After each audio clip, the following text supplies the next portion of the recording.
Pernyataan pertama. Ada Habib Rizik loh di Rumah Sakit Umi Bogor, itu justru dari Bima Arya. Hasil penelusuran Habib Hanif Alatas.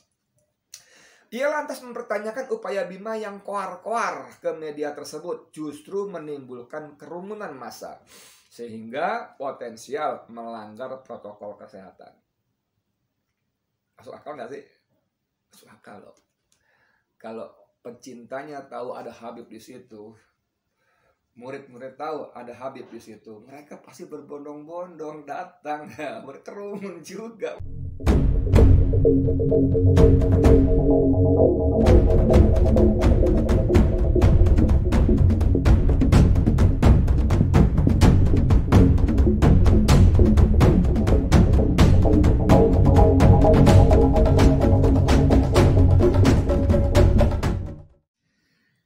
Assalamualaikum warahmatullahi wabarakatuh. Saudara, dengan saya lagi Edi Mulyadi dari Forum News Network FNN.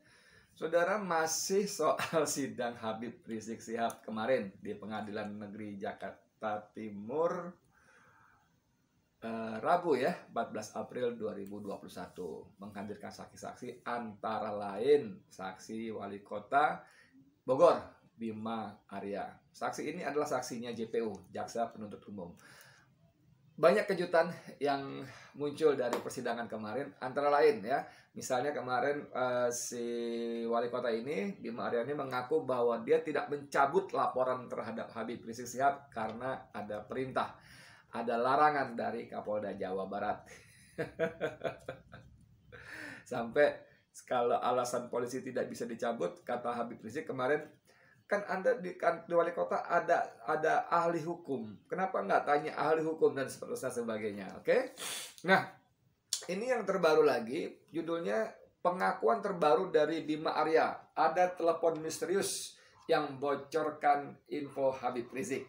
Ada telepon misterius yang bocorkan info Habib Rizik. Iya, mantap. Oke, saya bacakan ya. Wali Kota Bogor Bima Arya bersaksi dalam sidang kasus swab tes ekspentolan EPI Habib Rizik Syihab di Rumah Sakit Umi Bogor yang digelar di Pengadilan Negeri Jakarta Timur Rabu 14 April. Dalam persidangan dirinya mengaku menerima informasi dari nomor tak dikenal terkait keberadaan Rizik di Bogor. Ya. Ia pun kemudian dicecar oleh Ketua Majelis Hakim Hatwanto dan meminta menjelaskan kronologi apa yang diketahui soal kasus menimpa Rizik tersebut.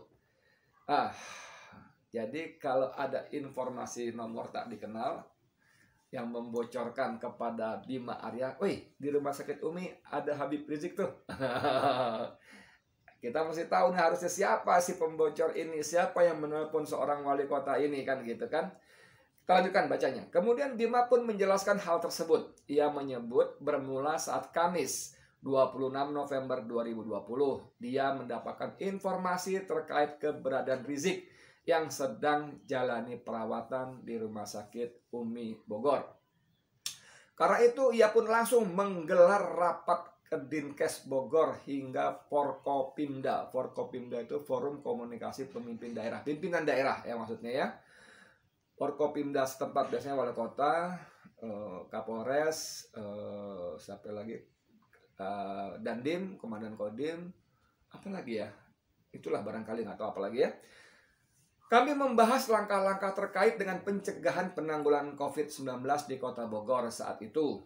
Karena kasus sedang terus meningkat, jadi kami harus mengambil langkah-langkah yang strategis dan cepat, katanya. Oke. Kemudian Majelis Hakim mempertegas pernyataan Bima. Hakim bertanya soal informasi dari mana Bima dapatkan terkait keberadaan Rizik. Kata Bima jawabnya, informasi dari pusat, dari nomor yang tidak saya kenal, bahwa ada keberadaan Habib Rizik Syihab di Kota Bogor, tepatnya yaitu di Rumah Sakit Umi. Nah, saudara sudah agak terkuak kan? Jadi siapa penelpon Bima Arya yang mengabarkan ada Habib Rizik di Kota Bogor, khususnya di Rumah Sakit Umi? Bima Arya dalam pengakuannya mengaku bahwa dia dapat informasi dari telepon tak dikenal tapi dari pusat. Nah, informasi ini kan sebenarnya bisa dari siapa aja kan, dari si A, si B, si C, kalangan ini, kalangan itu dan sebagainya. Tapi dengan mengatakan dari pusat, ya bisa dipahami bahwa itu adalah dari pemerintah pusat, dari Jakarta. Jadi saudara, mau ngeles bagaimanapun juga Allah bukakan ada konspirasi. Ada konspirasi yang memang mengejar terus Habib Rizik Syihab, dikejar terus keberadaannya dan sebagainya yang seperti dalam video-video saya sebelumnya, memang dia Habib Rizik Syihab memang ditarget untuk kalau istilah Ibu Nurdiati Akna, pejuang perempuan yang sungguh-sungguh sangat tidak mudah lagi ketika bertemu dengan fraksi PAN dalam kapasitasnya sebagai anggota tim pengawal peristiwa pembunuhan TP3 6 Laskar FPI. Beliau mengatakan memang Habib Rizik memang sudah ditarget untuk dihabisi. Akan seperti kata beliau tadi, kata Ibu Nurdiati tadi, bahwa kejadian di tol Cikampek, Jakarta Cikampek itu sebetulnya yang dijadi target memang Habib Rizik. Tapi qadarullah, yang menjadi korban adalah 6 laskar yang mengawal Habib Rizik. Innalillahi wa inna ilaihi rajiun. Lalu apalagi? Namun sayangnya ia tidak merinci soal informasi dari nomor tak dikenal tersebut. Ia hanya menjelaskan pasca mendapat informasi tersebut langsung melakukan konfirmasi kepada Dirut Rumah Sakit Umi Andi Tatat. Ada informasi lain ya. Ini.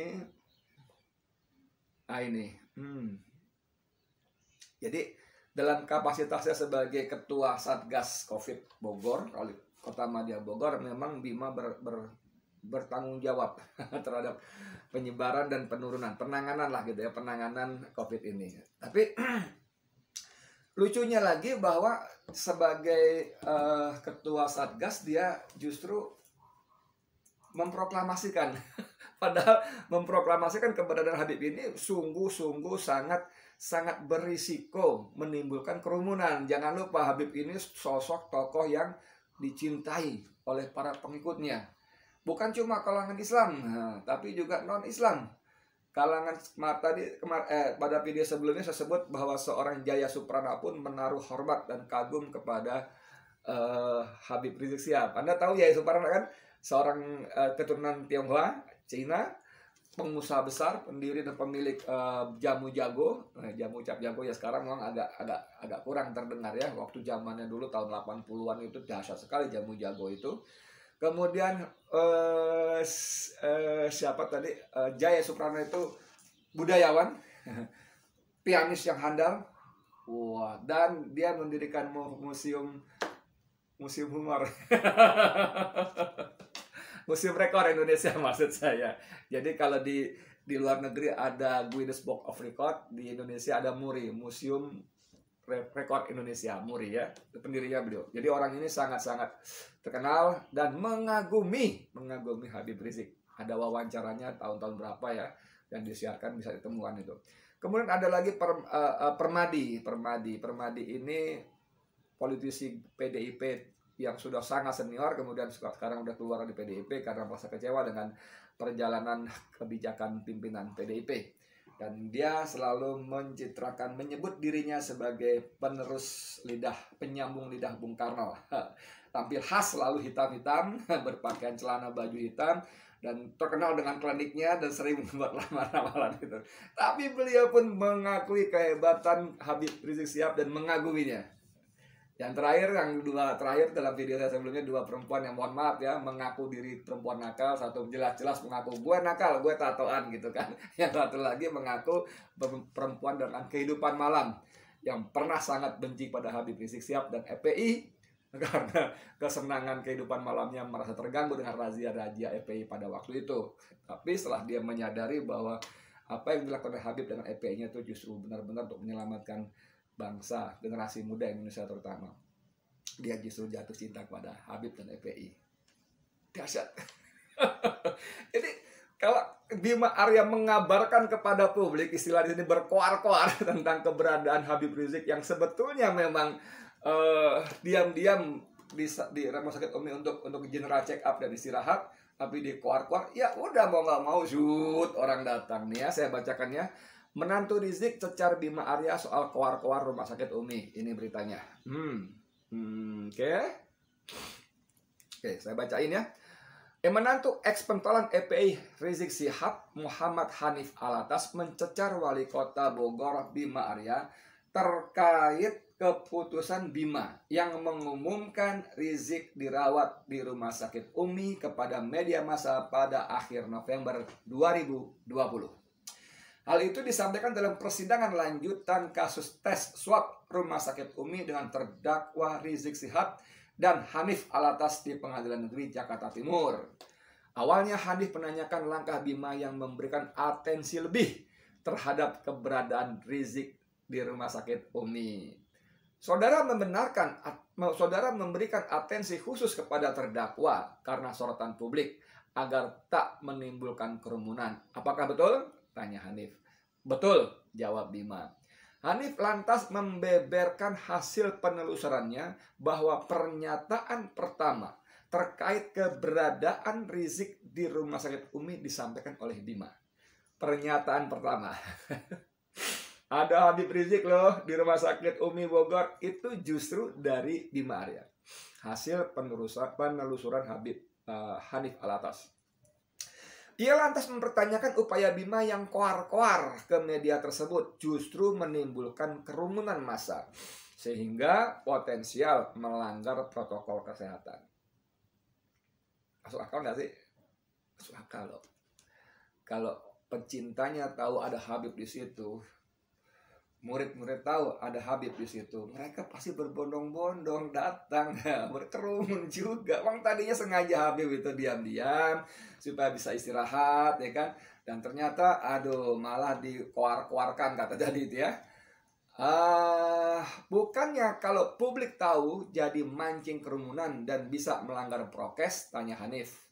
Mendengar hal itu, Bima menegaskan upaya memberitahukan hal tersebut sebagai upaya mencegah terjadinya kerumunan publik.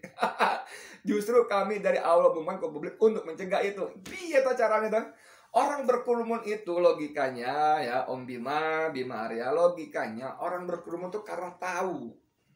Orang datang mengelilingi tukang obat, oh bisa begini, bisa gitu, lalu dicampur dengan sedikit atraksi sulap, datang berkerumun karena tahu, ingin melihat. Kalau si tukang obat berkoar-koar begitu, harus sulap tapi tidak ada yang tahu mau berkerumun dari mana. Jadi logika seorang dokter yang katanya dokter ya, ini kan dokter nih S3 nih Bima Arya ini kan, wali kota, anak muda yang harusnya cerdas gitu loh. Justru dengan saya memberitahukan ke publik ada Habib Rizik di rumah sakit Umi supaya tidak terjadi kerumunan. Iya, wali kota bilang tuh ada Habib Rizik loh di rumah sakit Umi. Lalu Anda berharap tidak terjadi kerumunan? Iya toh cak lain soal kalau Anda ceklik mingkem diem nggak bunyi apa-apa, orang nanya paling kemana Habib ya, di Petamburan nggak ada, kemana ya Habib ya di Megamendung nggak ada, paling begitu. Bukan di Bogor kata siapa, kata wali kota. Jadi logikanya bahwa dia katakan bahwa justru dari awal kami umumkan ke publik untuk mencegah kerumunan itu. Dasar.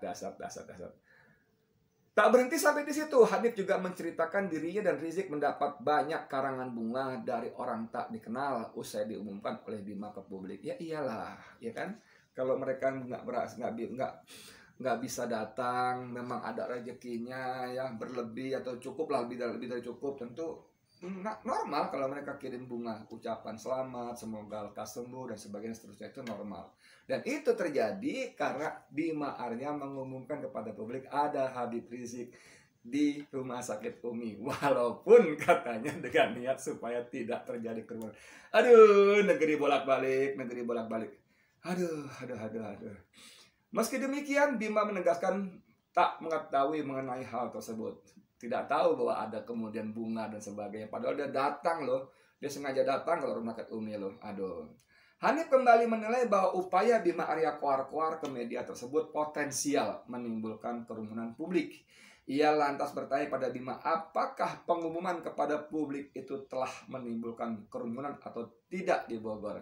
Bima menjawab bahwa sebagai Ketua Satgas Kota Bogor wajib untuk menyampaikan sesuatu secara jelas kepada publik terkait keberadaan Rizik di rumah sakit Umi. Lawang ditanya sama Hanif, kalau setelah Anda umumkan, apakah menimbulkan kerumunan di rumah sakit Umi? Dia jawabnya malah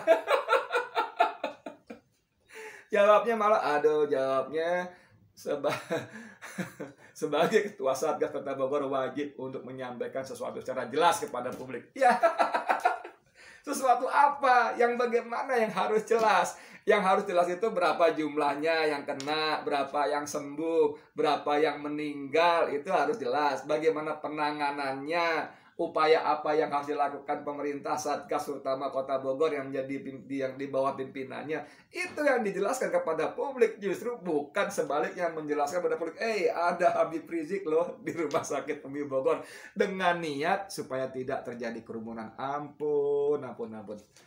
Aduh, ya tapi begitulah. Sekali lagi memang Allah buka. Pertama, dia tidak tahu ada Habib Rizik situ, tapi dia menerima telepon dari nomor tak dikenal dan disebutkan dari pusat, dari Jakarta. Diincar, dikejar. Habib di mana diincar, dikejar untuk memberikan musibah dan kesulitan. Memang diincar, tidak bisa tidak diincar.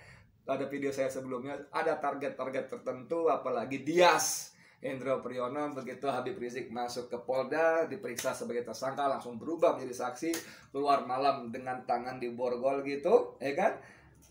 Tangan nunjuk di atas gitu di borgol, lalu Dias membuat tweet, sampai jumpa tahun 2026. Deng. Coba apa maksudnya tuh? Mana mungkin seorang Dias iseng-iseng men-tweet sampai jumpa tahun 2026. Dias itu anak anggota BIN, oke. Dias itu anak pentolan intelijen Hendro Priyono. Dalam kapasitas itu bukan mustahil kalau dia mengetahui banyak informasi yang kita orang awam, publik umum tidak tahu. Dan Allah gerakan tangannya tuh bos, ceng sampai jumpa 2026. Apakah itu isyarat bahwa memang Habib akan disimpan sampai 2026? Karena ancaman hukum karena swab ini diancam hukuman 10 tahun penjara, saudara. Ngeri nggak? 10 tahun loh. Jangan salah, 10 tahun. Rizik diancam hukuman maksimal pidana selama penjara 10 tahun dalam perkara tersebut. Perkara apa? Perkara swab. Ia didakwa melanggar pasal 14 ayat 1 dan 2 serta pasal 15 Undang-Undang Nomor 1 tahun 46 tentang peraturan hukum pidana Jo pasal 55 ayat 1 KUHP. Bos, swab diancam hukum pidana. Dianggap membuat keonaran dengan informasi yang tidak jujur hasil swab. Padahal kalau ngomong swab, semua orang kena positif corona harus mengumumkan pada publik bahwa dia kena. Anda harus tangkap Airlangga Hartarto, itu Menteri Koordinator Perekonomian. Dia terkena swab dan publik tidak tahu sampai dia sembuh, kerja lagi baru publik, dia kemarin nggak muncul karena swab. Anda mau kejar itu. Kemudian yang nggak kalah serunya, Luhut Binsar Panjaitan menghilang selama beberapa pekan. Lalu gosip nih, saya katakan gosip, dia juga kena. Lalu diumumkankah itu? No, tidak. Lalu ada lagi beberapa tokoh lain yang nggak jelas, tapi gosipnya juga kena swab. Anda mau kejar itu? Enggak. Kenapa? Karena mereka semua bukan Habib Rizik Syihab. Karena mereka semua bukan orang yang dimusuhi oleh pemerintah, oleh penguasa negeri ini dengan alasan-alasan yang tidak jelas, tidak masuk akal, dan diadakan kecuali hanya karena kebencian dan nafsu serakah. Nafsu serakah atas harta, atas kekuasaan. Hasbunallah ni'mal wakil, ni'mal maula wa ni'man nasir. Sekian dari saya, Edi Mulyadi, untuk FNN. Assalamualaikum warahmatullahi wabarakatuh.